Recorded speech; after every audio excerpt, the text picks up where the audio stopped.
Hi guys, good morning.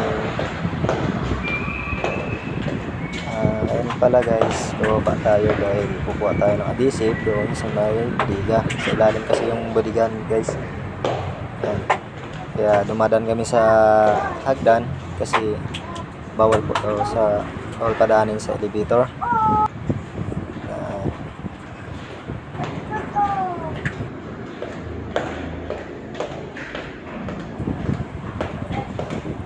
Ayan guys, yung kasama natin. Ayan, bubuhat si Mel ng adhesive.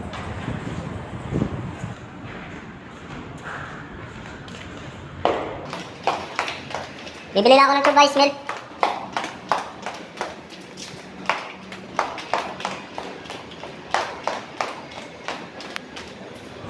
Hey guys, bumaba pala ako niyan dahil bumili ako ng yelo.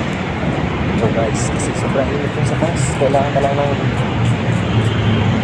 tubig na malamig. Ayan, dito sa medyo may tabi pa ba? Bilihan.